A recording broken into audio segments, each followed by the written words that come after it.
Boa noite, amigos do Fluminense. Está no ar o Fluminense Debate numa versão pocket hoje. Hoje não temos a presença de Sérgio Trigo aqui na mesa, que teve uma missão especial em São Paulo, foi trabalhar pela ANP. O Pedro Lemers também não pôde estar presente e o Marcelo Savioli parece que ele foi abduzido pelo Tricolor.com.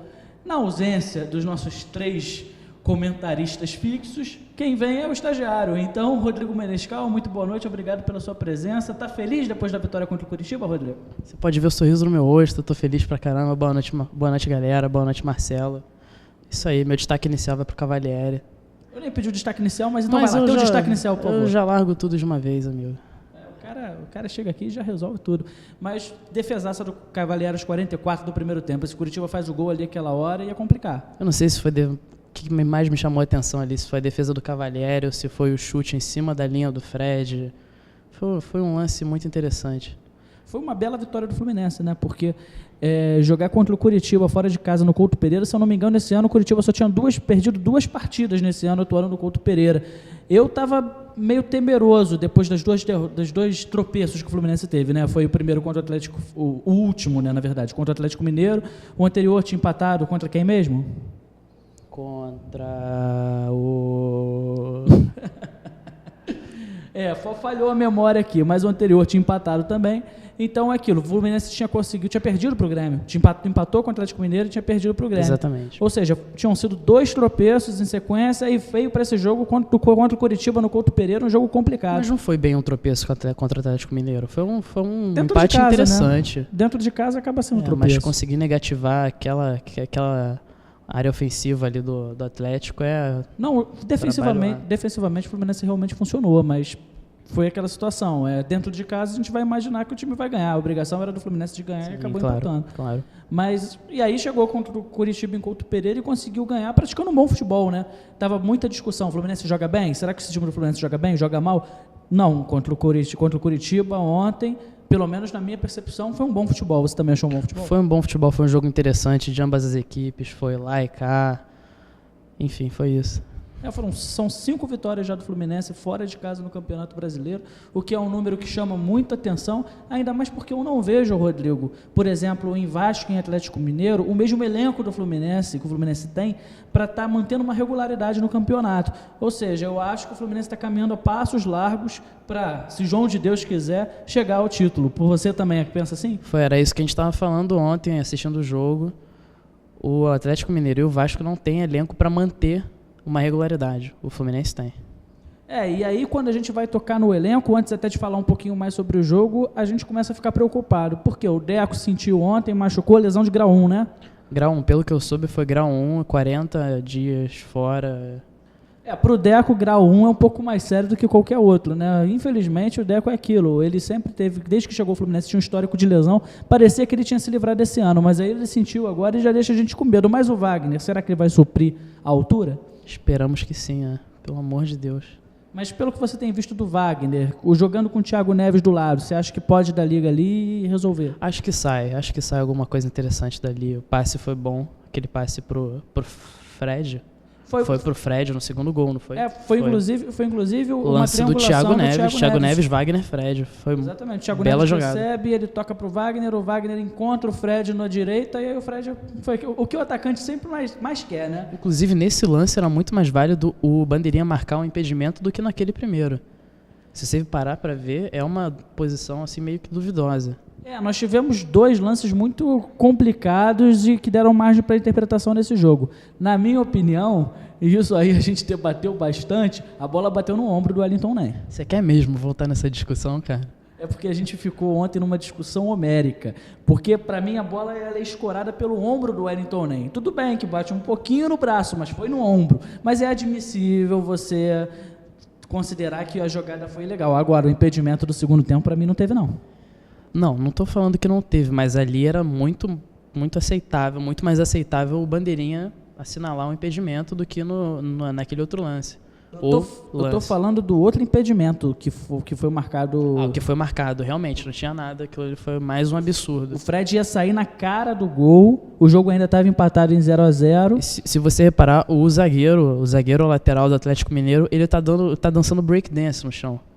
Ele tá com o pé esticado, ele tá com o pezinho esticado assim, dá um meio compasso, uma meia lua ali, para tentar deixar o Fred em impedimento, mas não tem tempo suficiente para isso não. Você falou no breakdance, eu lembrei de uma coisa espetacular que teve no primeiro tempo, que repara só, se alguém tiver o VT do jogo, foi ter uma cobrança de falta. O Fred, o outro já tá rindo aqui porque já entendeu. O Fred, do nada, ele foi para trás da barreira e, sem sentido, começou a ficar pulando. Vocês já foram em micareta? Se vocês já foram em micareta, você sabe do que eu tô falando. O Fred tava numa micareta ali. Ele não tava puro naquela hora, não. Ele começou a pular para um lado e para o outro. Eu olhei, que é isso? E o Thiago Neves ainda bateu. Foi o Deco que bateu. O Deco bateu a bola lá longe. E o Fred ficou lá, pulando. Não deu para entender absolutamente nada. Lembrou Mamonas Assassinas. O pulinho foi de um lado para o outro. Mas me lembrou Mamonas Assassinas. Bom, se te lembrou Mamonas Assassinas, eu vou deixar essa interpretação por sua conta. Bom, mas... E aí o Fluminense, ele conseguiu nesse jogo que ele foi superior ao Curitiba, mas acabou sendo um jogo bastante parelho, embora o Fluminense tivesse 60% da posse de bola, conseguiu vencer uma partida que era muito complicada. E no segundo tempo, depois daquela expulsão, que expulsão infantil, né, Rodrigo? Desnecessário aquilo, rapaz. Como é que o jogador profissional faz uma coisa dessas? Aquela história de que o jogador que não tem cérebro, né? O jogador burro.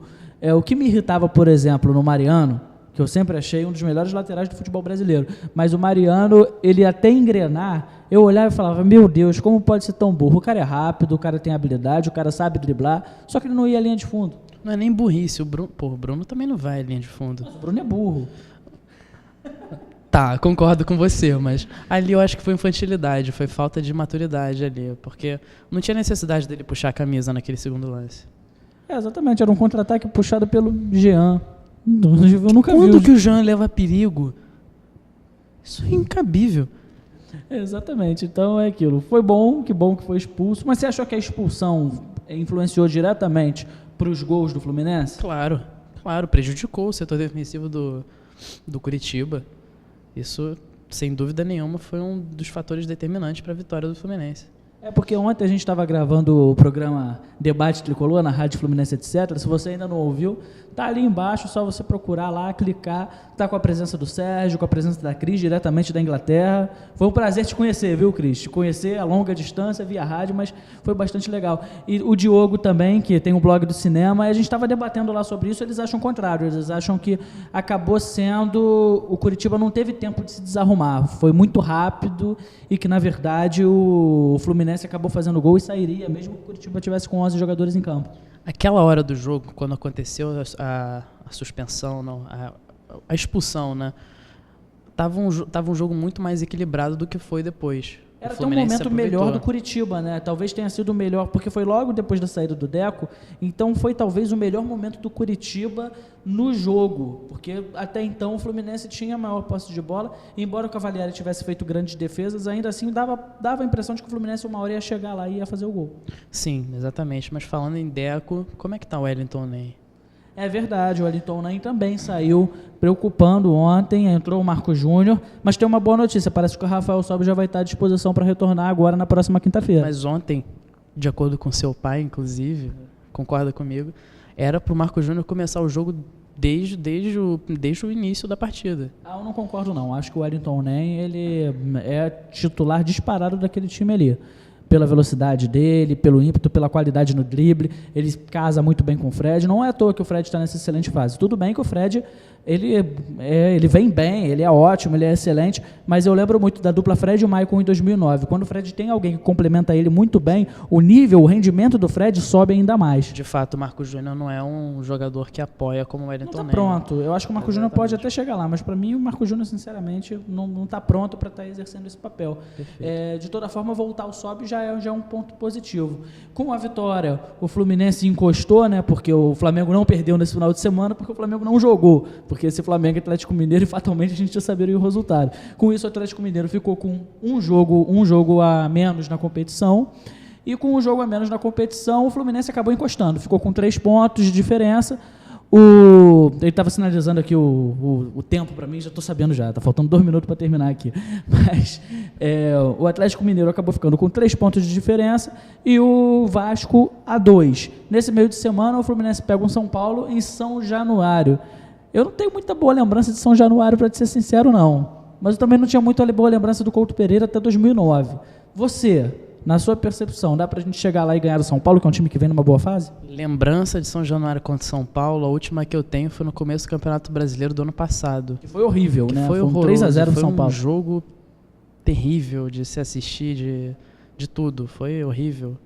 Mas também não dá pra comparar, né, cara? Não, Os dois lógico. times do Fluminense. O time que entrou naquela ocasião, o time que entra em campo agora. Espero eu que o Abel coloque o Wagner no lugar do Deco, cumprindo o papel normal de um treinador, e caso o Wellington Ney não possa jogar, entre o Rafael Sobis. Eu vou te falar que eu estou otimista. Que depois dessa vitória, acredito que essa vitória vai dar confiança para o time vai entrar e vai realmente praticar um bom futebol, vai vencer, e aí vai, quem sabe, com o tropeço dos nossos rivais, chegar ainda mais próximo, quem sabe tá empatado já e no final de semana tá conquistando a liderança. Quem que o do Atlético Brasil. Mineiro joga? Você sabe? Agora é boa pergunta, me escapou. Eu até falei isso ontem no programa da rádio, mas agora realmente me escapou. De toda forma, você vai entrar aí no Globoesporte.com. Propaganda mesmo. Com propaganda, vai ver lá no calendário e vai ver contra quem o Atlético Mineiro vai tropeçar. Rodrigo, só rapidamente sobre as atuações individuais. Além do Diego Cavalieri, você gostou do Thiago Neves? Porque o Thiago Neves estava numa situação que estava torcida falando que ele não vinha bem. Ele mesmo admitiu que não estava jogando bem. E aí ontem ele mal ou bem fez uma jogada boa. Fez uma jogada boa, mas durante o jogo ele continuou naquela irregularidade. Ele às vezes errava passes bobos e bola indo para lateral até. Ele tem a melhorar, mas... E o Fred? Fred está bem. Nada especial. Ontem não teve nada de diferente, não. Aliás, teve um chute dele, eu acho. Que mandou pra lua, né? Aquilo foi bom. Se ele fosse um kicker de futebol americano, eu acho que ele dava certo ali. Mas aí o futebol era outro. Aí realmente não foi bom. E sabe quem tá me chamando muita atenção, por incrível que pareça? O Gum, cara. O Gum vem jogando bem. Pô, me amarro nele. Me amarro desde aquele jogo Cerro Porteño, eu virei fã dele. Eu ficava chateado quando falavam mal dele. Tô feliz com essa volta por cima, o retorno do Gum, né? Retorno de Gum. Mas, enfim. Destaque final, Rodrigo. Como hoje é uma versão mais rápida do programa, são 15 minutinhos aqui, vapt-vupt. Uma expressão papai, né? Uma expressão papai e vovô. Vapt-vupt. Só para não deixar a galera com gostinho de água na boca. Poxa, eu queria o Fluminense Debate, não. A gente está gravando realmente nessa condição excepcional. Mas acho que deu para falar legal. Dá o seu destaque final aí pra gente. Destaque final, não tem destaque final, cara. É isso aí. A torcida tem que lotar São Januário? Tem, mas não vai. Duvido que vá. Não vai para São Januário de jeito não nenhum. Vai, não vai. O que é perigoso lá? Quinta-feira, não é nem que seja perigoso, mas o acesso não é bom, não tem onde guardar carro. Mas é a mesma desculpa do Engenhão. O Engenhão tem onde guardar carro. Se você tiver dinheiro, pagar R$20 no estacionamento, você tem onde guardar carro. Tem um posto lá perto que você paga R$10, cara. Tô fazendo propaganda do posto dica. também. Tem um posto, você fica para umas 4 quadras do estádio, você paga R$10 lá, anda um Quantas quadras? 4 quadras. Ah, eu ouvi 8. Porque 8 você pode fazer um Cooper até o... Nossa, podia parar no Norte Shopping. Mas... Ou isso. Subir, descer ladeira a pé, tranquilo. Mas de toda forma é aquilo. Eu acredito que isso aí não seja desculpa, porque davam desculpa pro Maracanã também. Mas, enfim... O importante é que o torcedor que for compareça, apoie. Se quiser xingar também xinga, mas enfim, enquanto o Fluminense não tiver feito besteira dentro de campo, vão apoiar. Então é isso aí, foi uma versão mais especial do Fluminense Debate. Semana que vem a gente está com o nosso programa no formato tradicional. E boa noite aí para todos vocês, até segunda que vem.